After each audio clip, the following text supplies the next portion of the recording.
사랑하는 우리 성도 여러분, 예수님은 항상 우리를 사랑하시고 또 항상 우리 삶에 관심을 가지고 계십니다.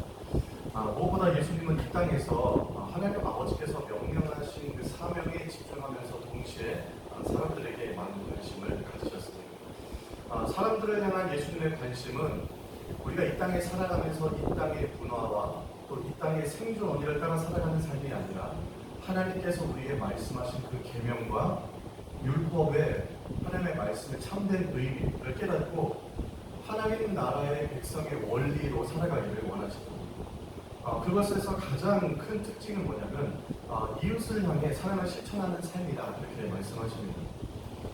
그 사랑은 자기 아들을 내어주신 하나님의 사랑이고 예수님께서 우리에게 몸소 보여주신 그런 사랑이죠. 예수님은 우리가 아버지의 형상을 따라 그리고 예수님께서 보여주신 사랑의 모습을 따라 아주 구체적이고 실제적인 사랑의 실천을 하고 살아가도록 우리에게 요청하십니다. 우리가 이 땅에 예수님의 사랑을 실천하면서 살아가는 거 참 중요한 일인데요. 다른 사람에게 대가를 바라지 않고 어떤 가품을 바라지 않고 그리스도의 사랑을 전하고 살아간다면 이것이 곧 저에게 또 여러분에게 상급이 된다고 말씀하십니다. 대가를 바라지 않고 그가 갚아줌을 바라지 않고 그 사랑을 전하고 살아갈 수만 있다면 그 자체가 엄청난 상급이다 말씀하십니다. 부담이 될 만큼 감당할 수 없는 큰 수고와 색다른 엄청난 노력을 하지 않아도 그저 대가를 바라지 않는 사랑의 실천을 통해서 우리는 하늘의 상급을 쌓게 된다는 거죠. 오늘 본문에 예수님께서 바리새인의 한 지도자의 집에 초청을 받으셨어요. 초대를 받으셨는데 분위기가 좀 심상치 않아요. 예수님께서 사람들에게 관심을 가지셨듯이 바리새인들도 예수님께 굉장한 관심이 있었어요. 그런데 그들이 가지고 있던 관심은 예수님께서 사람들을 향해서 가지고 있는 관심과는 좀 다른 이유에서의 관심입니다. 1절에 보니까 이렇게 되어 있죠. 안식일에 예수께서 한 바리새인 지도자의 집에 떡 잡수시러 들어가시니 그들이 엿보고 있더라 이렇게 기록이 되어 있습니다. 예수님을 초대해놓고 예수님의 행동과 몸짓과 말투를 가만히 관찰하는 겁니다. 그때는 안식일이었어요. 때가 안식일이었고 바리새인이 예수님을 일부러 자기의 집에 초대한 겁니다. 식사 자리에 들어가셨는데 거기 사람들이 모두가 예수님의 행동을 예의주시하고 있어요. 여기서 엿보고 있었다라고 하는 뜻의 원어는요. 그곳의 모든 사람들이 예수님께서 안식일에 어떻게 하나 보자. 그래 오늘 안식일인데 우리가 좀 하는 행동에 대해서 어떻게 하나 보자. 어떤 행동을 보일지 어떤 말을 할지 모두가 한 마음으로 관심을 집중해서 예수님을 쳐다보고 있었어요. 누군가는 안 듣는 척하면서 예수님의 말에 귀를 기울이고 있었고 또 누군가는 자기가 할 일을 하고 안 보는 척하면서 견눈질로 계속해서 예수님의 행동을 귀를 기울이고 있었어요. 모든 것이 다 세팅이 되어 있는 모든 것이 다 치밀하게 계획되어 있는 자리에 예수님이 초청을 받은 겁니다. 2절부터 6절인데요. 주의 앞에 수종병 든 한 사람이 있는지라 예수께서 대답하여 율법교사들과 바리새인들에게 이르시되 안식일에 병 고쳐주는 것이 합당하냐 아니하냐. 그들이 잠잠하거늘 예수께서 그 사람들을 데려다가 고쳐 보내시고 또 그들에게 이르시되 너희 중에 누가 그 아들이나 소가 우물에 빠졌으면 안식일이라도 곧 끌어내지 않겠느냐 하시니 그들이 이에 대하여 대답하지 못하니라. 예수님과 식사자리에 모인 사람들의 관심이 뭐였을까요? 예수님 앞에 수종병, 그러니까 몸에 물이 많이 차서 몸이 부어있는 병에 걸린 사람이 있었어요. 과연 이 사람은 예수님이 안식일인데 고쳐줄까 말까 관찰을 하고 있었죠. 아니나 다를까 예수님께서 물어보십니다. 자, 안식일에 병 고쳐주는 것에 대해서 너희들 어떻게 생각하니? 바리새인들이 아무 얘기도 하지 못해요. 율법교사들과 그 바리새인들에게 안식일에 일하는 것은 굉장히 예민한 문제입니다. 그들은 걸어갈 때도 일을 하면 안 되기 때문에 예수님께서 중풍병자를 고치실 때 안식일에 그 들 것을 들고 가잖아요. 그것도 허용이 안 돼요. 율법에. 그것도 노동에 포함이 되는 거예요. 그 정도로 율법 계명이 많고 율법에 지켜야 될 것들이 많은데 안식일에 병 고쳐주는 것도 노동이다 이거죠. 예전에 아는 교수님이 이스라엘에서 유학을 하셨는데 유태인을 만나는데 유태인들이 어느 정도로 율법을 철저히 지키냐면 주일에 가스레인지 돌리는 거 있죠. 이것도 노동이라고 생각하거든요. 그래서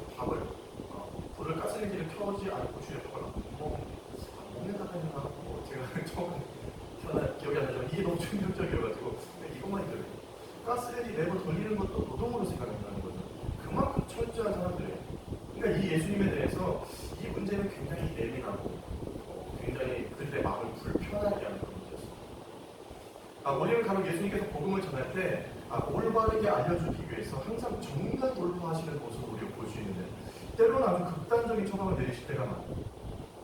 여러분, 우리 교회의 역할이 뭘까요? 교회라는 것은 어떤 것이고 그리스도인이라는 사람들은 어떤 사람들이며 우리의 역할은 무엇일까? 간단하면 교회는 영혼을 살리는 것이죠. 그리고 성도 역시 사람을 살리는 사람들이에요. 교회는 복음을 전하고 많은 사람들의 피난처가 되는 것이고 또 예수님의 사랑을 전하는 그런 곳입니다. 이웃에게 그 사랑을 전하라고 우리를 이곳에 불러주신 거죠. 그러나 우리는 때로 너무 종교적이고 형식 안에 갇혀 있어요. 예수님은 그날이 안식일이라는 것도 알고 있었고 안식일을 아무것도 해서는 안 된다는 것도 분명히 알고 계셨어요. 그러나 예수님께서 그들에게 말씀하시고자 했던, 그들로 하여금 깨닫고자 했던 것은 무엇이냐면 과연 생명이란 무엇이냐, 생명이 중요하냐 너희들의 율법의 형식이 더 중요하냐, 그것을 율법의 참 의미를 깨닫게 하시기를 원하셨던 거죠. 하나님의 진리는 공경에 처한 이웃을 도와주는 것이 종교적인 형식이나 규례보다도 더 중요한 것이다 말씀하시는. 그러니까 종교의 진정한 목적은 인간을 치유하고 회복하게 하는 것이지 형식이나 규칙에 매이는 것이 아니다라는 것을 말씀하십니다. 자, 계속해서 예수님은 말씀하십니다. 5절에 보니까 이렇게 말씀하셨습니다. 너희 중에 누가 그 아들이나 소가 우물에 빠졌으면 안식일이라도 곧 끌어내지 않겠느냐. 여러분, 이건 놀라운 말씀이에요. 가스레인지 불조차도 돌리는 걸 괴로워하는 사람들이 병자가 들 것을 들고 걸어가는 것도 노동이라고 못하게 하는 그 사람들이, 율법에 대해서 굉장히 특심이고 종교적인 열심이 남다른 사람들이 예수님의 말에 아무도 대꾸를 하지 못해요. 나는 그렇게 하지 않습니다 라고 말하는 사람이 아무도 없어요. 왜죠? 자기들은 안식일에 소가 빠지면 그 소를 건져내고 양이 빠지면 양으로 건져내고 그런 일들을 나모르게 행하는 사람들이 이 율법 교사들과 바리새인들이었어요. 그러니까 철저하게 그런 것들을 숨기고 자기들은 서슴없이 그 일들을 행하면서 일반 백성들에게는 율법에 가두어 놓고 못하게 만드는 거죠. 율법에 이렇게 기록이 되어 있는데 너 어째서 이런 죄를 범했느냐, 왜 죄를 지었느냐. 그러나 자기는 알게 모르게 자기 양이나 소가 우물에 빠지면 그것을 꺼내오는 것을 서슴지 않는 사람들이 당시 율법 교사들과 바리새인들이었다는 거예요. 자신들은 지키지도 못하는 율법의 굴레를 다른 사람들에게 씌워서 죄인 취급을 하고 병자 취급을 했던 사람들이 당시에 종교 지도자, 오늘날의 목사들 같은 사람들인 거예요. 타인의 아픔을 외면하고 이용하는 그들의 잔인함에 예수님은 분노했어요. 그리고 그 식사자리에서 당당히 그 아픈 사람을 고쳐주시고 너희들 중에 율법 안식일의 병자를 고치는 것이 옳으냐 틀리냐 말해봐라. 너희들 중에 아들이나 소가 물에 빠졌을 때 안식일이라 할지라도 꺼내주지 않을 사람이 누가 있냐. 여러분, 아들이 물에 빠졌는데 안식일이 없어요. 꺼내야죠. 빠졌으면 건져줘야죠. 예수님께서 우리에게 명령하신 율법의 참뜻을 잘 지키고 있느냐 라는 것을 묻고 계시는 거예요. 만약 우리도 이런 예수님의 마음을 공감하지 못하고 하나님의 마음을 가지고 타인을 바라보지 못한다면 저와 역시 바리새인하고 다를 것이 없습니다. 바리새인들은 병이 들거나 가난한 사람들, 그런 사람들을 대놓고 무시하고 죄인 취급을 했습니다. 저 천국에 들어갈 수 없는 이런 식으로. 하나님은 미움을 받거나 하나님의 미움을 받았거나 저주를 받은 사람이라 이렇게 치부해버린 것입니다. 그러므로 여러분, 종교란 무엇인가 우리가 한번 생각해볼 필요가 있습니다. 종교란, 우리가 예수님을 믿고 신앙생활을 한다는 것은 과연 매일 삶을 풀어주는 것이냐, 아니면 사람을 더욱더 종교적인 율법과 테두리 안에 가두는 것이냐, 우리가 생각해볼 필요가 있죠. 우리는 누구보다 하나님의 크신 은혜를 입은 사람들이에요. 그 은혜와 사랑을 조금 실천하는 삶이 되기 위해서는 연약한 자들의 삶에, 그리고 나보다 상대방의 마음에 조금 더 가까이 들어가실 수 있는 저와 여러분들이 되시기를 바랍니다. 여러분, 주님 어디 계시죠? 주님 마음에 계시죠? 우리 마음에 계시고, 주님은 성전에만 계신 게 아니에요. 여러분의 삶의 자리에, 삶 속에, 삶에서 일하는 현장에도 여러분과 함께 하시죠. 그리고 하나님은 높은 곳에만 계신 게 아니에요. 하나님 청와대만 계신 게 아니라고. 낮은 곳에 계세요. 낮은 곳에. 아무리 하늘을 쳐다보고 하나님의 이름을 불러도 응답이 없을 때 낮은 곳을 바라보면 주님은 그곳에 계신 것이죠. 예수님은 하나님 나라 백성들의 원리를 따라 살아가는 삶을 이렇게 말씀하세요. 스스로 높은 자리에 앉지 않는 것이다. 다른 말로 하면 낮은 자리로 가라. 낮은 자리로 가라. 자, 이어서 잔치 비유를 들어서 하나님의 원리가 이렇다는 것을 기원하시죠. 7절부터 11절을 제가 읽겠습니다. 7절부터 11절.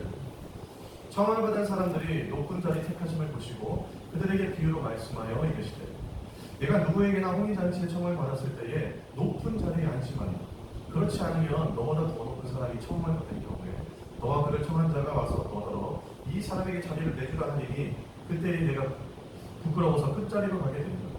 청함을 받았을 때에 차라리 가서 끝자리에 앉으라.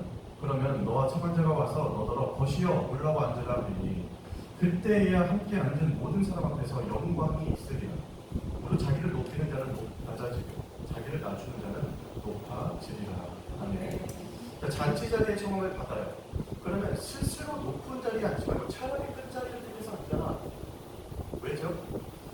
주인이 초청한 사람 중에 너무나 높은 사람을 청한 경우에 자리를 내줘야 될 텐데 스스로 높은 자리에 앉아 있다가 낮은 자리로 내려가게 되면 어때요? 그 수치와 민망함과 무한함은 10배, 20배가 넘습니다.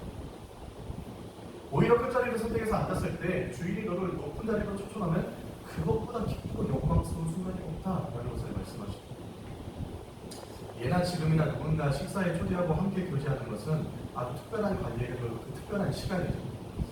고대 유대사회에서 이 헬라 문화에서 연회는요, 손님들의 사회적인 지위를 공개적으로 드러내는 무대였습니다. 잔치 자리가 손님들의 신분과 지위를 공개적으로 드러내는 그런 자리였어요. 그래서 식사 자리를 배열하는 것도 사회적인 명예를 위해서 아주 중요했습니다. 누가 어디에 앉는지 다 자리가 정해져 있어요.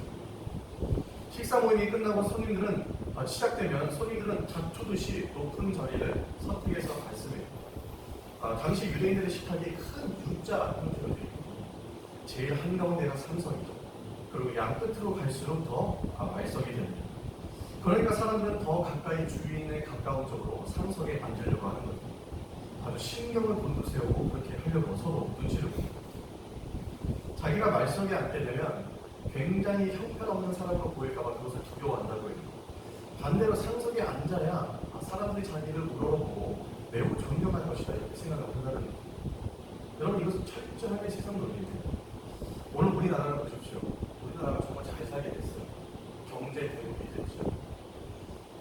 자본주의는 생존 경쟁이 아주 치열합니다. 서로가 더 높은 자리에 가려고 하죠. 인정받는 자리에 가려고 하고 높은 자리로 가려고 하죠. 그러나 예수님은 스스로 낮추는 자가 되어야 합니다.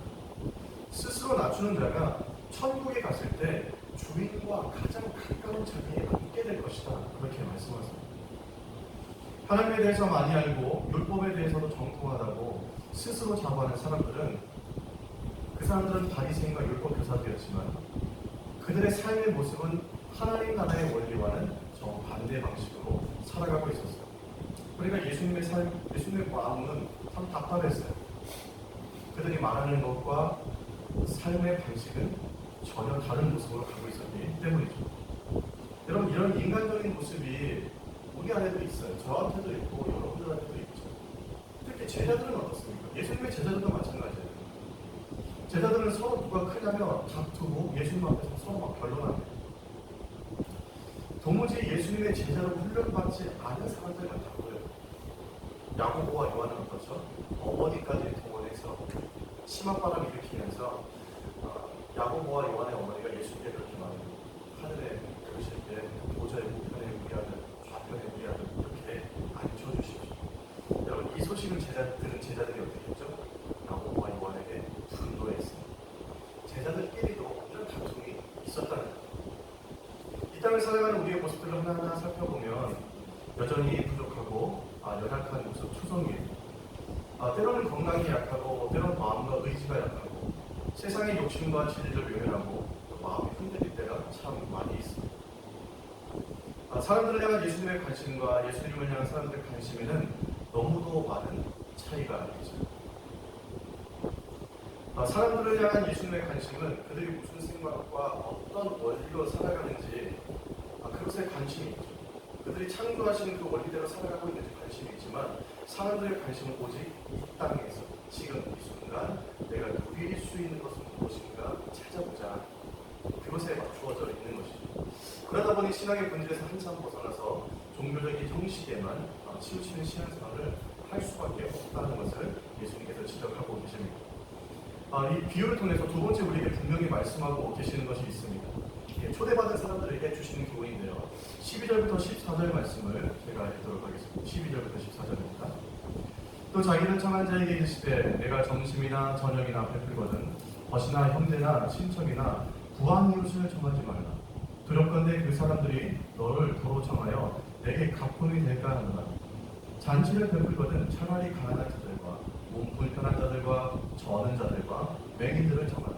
그리하면 그들이 갚을 것이 없으므로 내게 복이 되리니 이는 의인들의 부활 시에 내가 갚음을 받겠습니다 하시니라. 예수님이 지금 무슨 말씀을 하시냐면 잔치에 초대한 주인의 입장에서는 조금 황당한 이야기죠. 당시에 사람은 명예나 혹은 어떤 수치 이런 것들을 결정하는 게 식사 자리에 초대해놓고 상석에 앉히고 아예 말석에 앉히고 면박을 주는 거예요. 그것을 식사 자리에 초대한 사람들이 어떤 권리처럼 활용을 한 거죠. 식사 자리에 초대한 사람을 상석에 앉히면 높은 사람을 초대하면 자기의 명예도 같이 올라가요. 그런데 아프고 병들고 가난한 사람들을 초대하면 욕을 먹습니다. 그래서 예수님께서 그 신약에도 보면 가난한 사람들의 집에 방문하고 죄인들의 집에 방문하고 이런 것들을 사람들이 굉장히 우습게 여기고 손가락질하죠.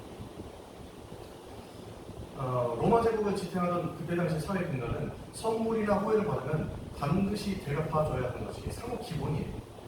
그러니까 만약에 가난한 사람이 부자의 초대를 받았다면 초대에 상응하는 수준의 호의를 갚아야 되기 때문에 굉장히 부담스러운 일이고 초대를 받아도 안 가요. 부자나 높은 직의 입장에서는 궁핍한 사람을 초대하는 것은 자신들의 명예와 수치가 실추되는 겁니다. 떨어지는 겁니다. 그러니까 초대 안 해요. 가난한 사람을 초대하는 사람은 당시에 없었어요.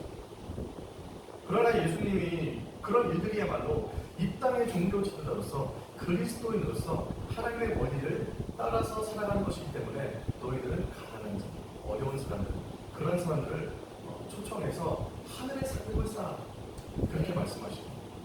바로 그 일이 우리가 상급을 통해 얻게 되는 통도라고 주께서 말씀하십니다. 그러니까 하나님은 아무런 기대를 하지 않은 채 가난하고 약한 사람들을 구제하고 그들을 귀중히 여긴다면 그들이 너에게 갚아줄 것이 없기 때문에 하나님께서 하늘의 상급으로 너에게 갚아주실 것이다 말씀하시는 것입니다. 그것이 우리에게 복이 된다 말씀하시는 이제 말씀을 마치겠습니다. 사랑하는 우리 성도 여러분, 무엇이 인생을 지혜롭게 사는 것인가 이런 거 생각해 보려야죠. 재빠르게 계산을 잘하는 것이 인생을 잘 사는 게 아니에요. 조금 손해를 보더라도 느리게 가더라도 말씀에 순종해서 살아가는 삶이 가장 지혜로운 삶이라고 우리에게 말씀하시죠. 그것이 이 땅에서 하나님의 원리를 따라 살아가는 삶입니다. 여러분, 우리는 모두가 잔치에 초대받은 사람입니다. 저와 여러분은 다 잔치에 초대받았습니다.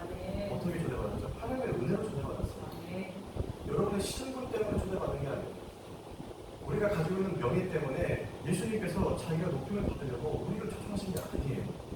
우리가 입고 있는 것은 더럽고 헐없고 우리는 가진 것이 없고 우리 명예도 없지만 우리는 그분의 잔치에 초대를 받은 사람들이죠. 예수님은 진짜 생명이 무엇이냐 물어보세요. 어디를 바라보고 있냐? 우리가 낮은 곳을 바라보고 낮은 자들에게 시선을 향해서 낮은 곳으로 가기를 원하시며 교회의 전통과 형식과 문화에 우리는 갇혀있지 않아야 해요. 잃어버린 영혼들을 위해서 그리고 가난한 사람들을 위해서 그들에게 우리의 마음을 잃어버리지 않고 우리 모두가 다시 한번 천국의 자리에 초청받을 때 주님과 가장 가까운 자리에 앉을 수 있는 저와 여러분들 되시기를 주의 이름으로 축복합니다. 기도하겠습니다. 사랑해 주님, 참 감사합니다. 오늘도 이 시간을 통하여서 다시 한번 더 주의 말씀을 듣고 또 우리의 마음을 돌아보는 시간을 허락하시니 정말로 감사합니다. 하나님, 주께서 고대하셨듯이 우리가 우리의 생각과 시선을 힘들고 어렵고 또 소외된 사람들에게 돌릴 수 있는 하나님의 사람들 될 수 있도록 인도하여 주시옵소서. 하나님의 은혜가 우리 삶을 풍성하게 다스려 주시고 또 인도해 주셔서 날마다 우리의 삶이 생명이 무엇인지 교회는 어떤 곳인지, 또 그리스도인들은 어떤 삶을 살아가는 사람들인지 우리가 다시 한번 그것을 기억하며 한 주간을 또 믿음으로 보낼 수 있는 하나님의 사람들 될 수 있도록 인도하여 주시옵소서. 모든 영광 우리 주님 앞에 올려드리며 예수님의 이름으로 기도하옵나이다. 아멘.